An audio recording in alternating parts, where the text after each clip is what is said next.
Hi, Andrew Kramer here. We are going to create a teleporting effect. So this guy presses a few buttons and is teleported into the next world. This time we've actually purposely shot him against a green screen so that we can remove just him from the plate as he teleports away. So let's key it out with the layer selected, choose Effect, Keying, Key Light, and we're going to just pick the green color here. Go down to Screen Matte Controls, and if we go to Screen Matte, this is what we're seeing. So we have some fall off here that we can clip by just increasing the black amount to about maybe 45. Let's go back to the final result, and we can clip the white, which would represent the opaque side, and just bring it down.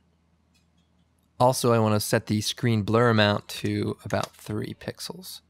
We can also change the replacement, the edge replacement color with a dark green color. We'll eliminate most of the noise that may be created because of the replacement method.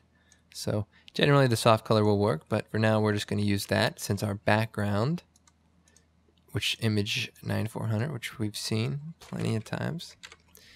In this time though, we're going to change it up and we're going to put this side. Let's even zoom it in more.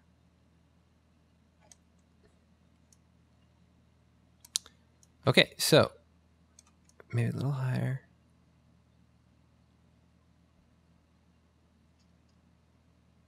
Let's scale it down just a little bit more. Okay, so that looks pretty good. Now we want to basically, when it gets to right after he closes his phone, and he's preparing for the teleport, that's when we want him to start fading away. So before I move on, I want to just moderately color correct his layer. So we're going to go color correction levels and also color correction hue and saturation. And we'll start with the levels, red channel, add some green into the shadow area, add some yellow into the highlights. And we'll also just desaturate the overall image to match with our background layer. Now we have a little bit of fall off here that I didn't see before, so I want to go ahead and just cut some of that out by making the color a little bit grayer and maybe a little bit brighter. Maybe about there. Okay, also I want to just kind of clip the edge a little bit more. So I'm going to shrink the matte -1 pixel and blur it 0.4 pixels. So that cleans it up pretty good.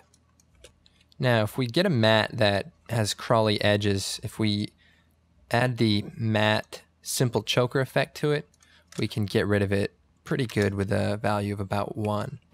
So for now, this looks like it'll work okay. And let's move on to the next step, and that is to create a fading away effect. To do this, we're going to be using a fractal noise. So I'm going to create a new layer, new solid, and just select OK. And we're going to add the effect noise, fractal noise. This effect basically creates random noise, and we can use different methods of creating it. We can look through here and just see many very cool looking fractals. So I mean, this one's pretty cool looking. I think for this tutorial, we're going to use the dynamic progressive, which is kind of like almost looks like lava, like almost maybe like a liquid. Now, one of the things I've decided is how long the fade out is going to be. And I think about 1 second will be pretty good. So we're going to set it here at about 4 seconds. And I'm going to play around with a few of the settings here. First of all, I want to increase the contrast. And also, we're going to decrease the scale. So if I bring down the transform properties here, I can scale this image down. You can also uncheck uniform scaling if you want to create a longer or a thinner effect. But for now, we'll just go ahead and use the uniform scale. And 50% or a scale of about 50 looks pretty good. So I'm going to go down to the evolution options. And at about 4 seconds, I'm going to set the stopwatch for the evolution. Move to after the animation, which a few frames after 5 seconds. And I'm going to set the evolution to 1 revolution. Now I can make half a revolution by just selecting this and doing 180 degrees. or in this case, it's 1 revolution plus 180 degrees, or 1.5. But I think 1 should do it. And we're just going to go ahead and preview that. I want to see what it looks like. Okay, so that looks pretty good, kind of bubbly looking.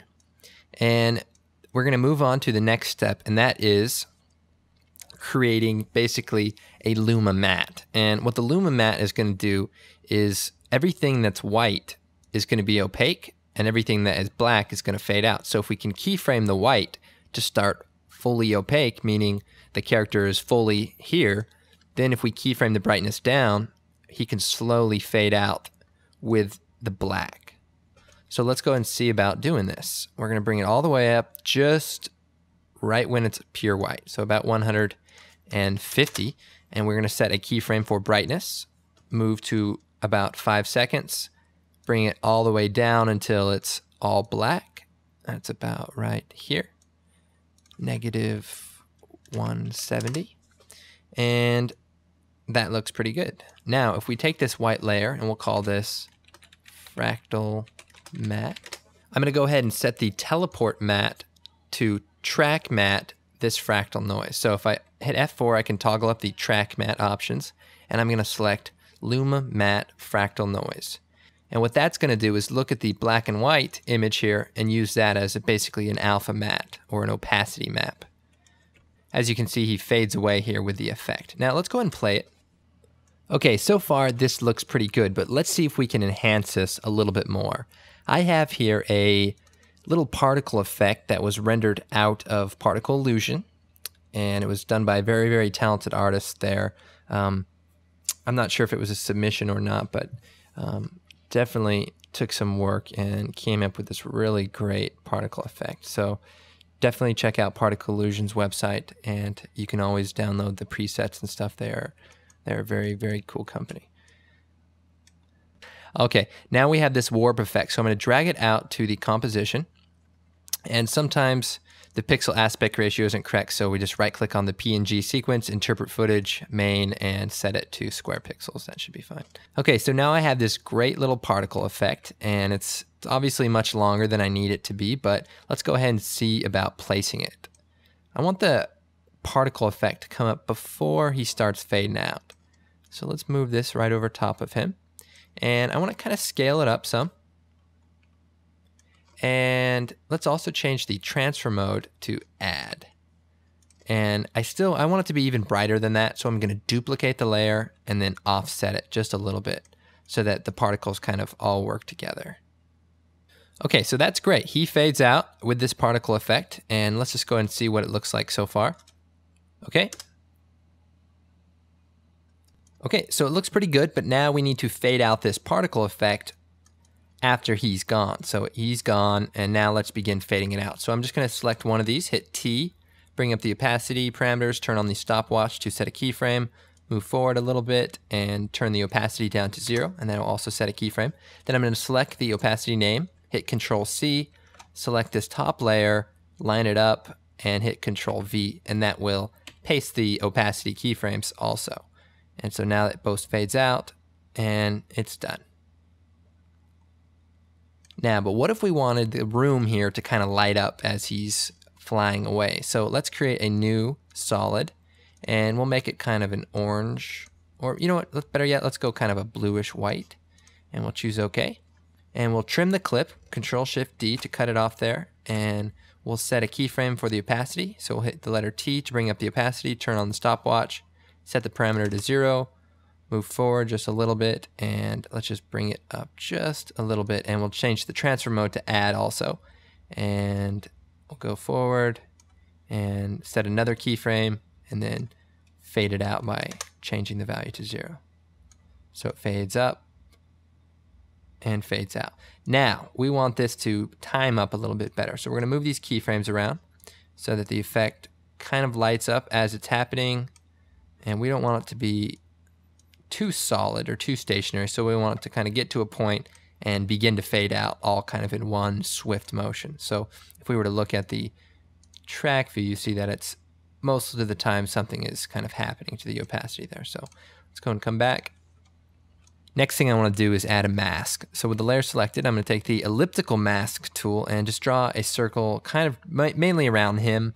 Hit the letter F, bring up the feather properties and feather this mask some. Then I'm going to hit MM and expand the mask a little bit just beyond this area. I'm going to hit T and I'm going to take this first keyframe, duplicate it, and we're going to change the value to 25 so that it gets bright, kind of goes away. And then I'm going to go back to the feather properties because it looks a little harsh here, and we're going to feather it out some more. So I'm going to hit F and feather it just a bunch more so that we can't see any banding.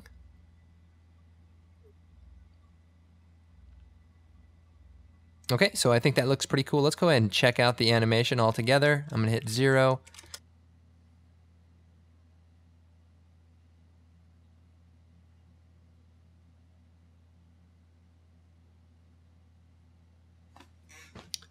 Okay, so I would say this is a pretty cool effect. Now there is one thing I noticed. We kind of cut the cell phone off there, so I just want to go back to the teleport layer and the effects controls and adjust the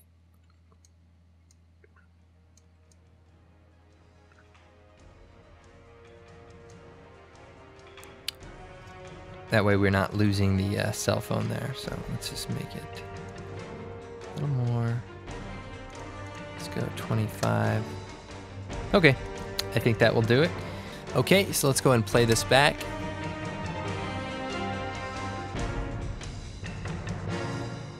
All right, well, thanks for watching. And again, I'm Andrew Kramer.